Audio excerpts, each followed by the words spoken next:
A lot of questions have come in about Australia's replacements before the finals and India's 11 taking on New Zealand today. Are there a few holes in it? Now, before we get into the questions, let's have a preview of today's game. For New Zealand, if they're going to beat India, Williamson needs to continue his fine form. He's got 30% of New Zealand's runs throughout this tournament. The openers have to stand up. They have to get New Zealand off to a better start. Munro, Nichols and Guptill have performed well under par.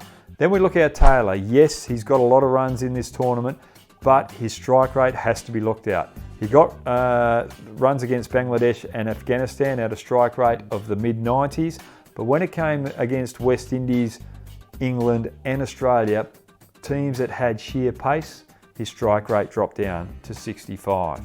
Bolt, he's got to get 2 early wickets in the initial 10 overs. He's got to get Rohit Sharma and Virat Kohli out in that phase. And what that will do, that will expose the middle order of India against the sheer pace of Lockie Ferguson, who's a genuine wicket taker through those middle overs. That's how New Zealand can beat India. Now let's have a quick look at India.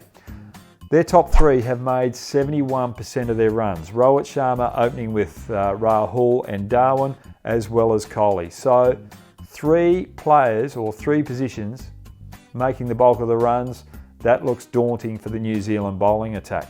But New Zealand, you've got a small opening there. You've got to take your chances early. Yes, Rohit Sharma has scored 647 runs in the tournament, but he's been dropped 4 times in 4 games when he's under 10. So he's scored 373 runs more than what he should have been this tournament if opposition teams had taken their catches. So if he offers you that chance early, you've got to take it. Now, also India, they have fielded exceptionally well. They've only dropped 4 catches throughout their tournament. Their bowlers have been sensational. One change that I'd make, I'd bring Jadeja in at 7 and get rid of your number 7 batsman, because Jadeja can handle the bat and he offers something with his left arm off spin and is your best fielder in the squad. Now, let's get into the questions. It's question time. Time for me to put on my glasses. Sam the Observer.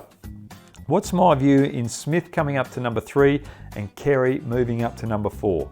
For me, Kerry's got to stay at number 7. He's done that role brilliantly. He's handled the pressure. He's summed up the situation to a T. There's no one else in the Australian batting lineup that can do that role that he's doing. So leave him there. Smith out 3. Yes, you've got to have your best batsman out number 3. But with Khawaja injured and Matty Wade coming in, probably filling that number 3 spot, I would leave Smith at number 4. The reason being, Matthew Wade is making a mountain of runs. He's scoring them at a good run rate, and you want him to be able to come into this lineup and play with freedom, because he hasn't played for a long time. He's got that security blanket of the experience of Steve Smith behind him. That's why I'd leave Smith out 4 and Kerry out 7 for the final series. Now, Kunal Rahul, line playing out Edgbaston with the short boundaries. Bring it on! Let England play across the line and take him onto those short boundaries, because he's got that extra overspin. He gets the extra bounce. He'll create a few wicket-taking opportunities with top edges going out to the men in the deep. I like it. Nathan Lyons got to be the man or the spinner that plays out Edgbaston. Now, Anurag Trivedi. Is Wade the right replacement for Khawaja? Wade's definitely the right replacement for Khawaja. As I said before, he's made a mountain of runs, but those runs have come in difficult conditions. But also, if you look at the way that he's made those runs, he's made them in different positions. So he's adaptable, and that's what Australia needs in this World Cup lineup. He should have been in the squad out the start because of that adaptability of being able to bat at different positions in the Australian batting lineup. Now, Pravakar Mukhi. Why isn't Kohli converting 50s into 100s? Why would you be worried about this? He scored 5 50s in this World Cup.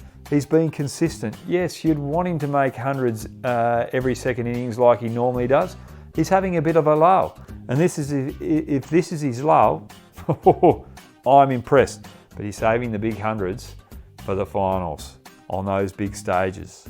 So don't be surprised if he turns one of those 50s into 100 in the semi or the grand final. Now, Abhishek Malik. India's playing 11 for New Zealand. All right.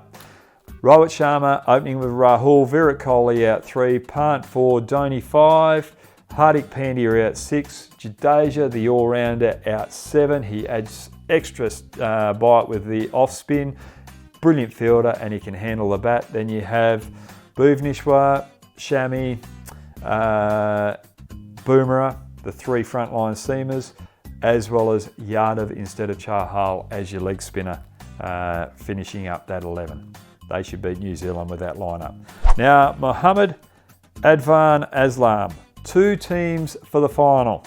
Well, I think India are going to beat New Zealand quite easily, and Australia are definitely going to beat England. So it's going to be an Australian-Indian final. Now, if you like what I'm doing, subscribe downstairs, get on that bell, and that will give you a notification of when the next video is coming out.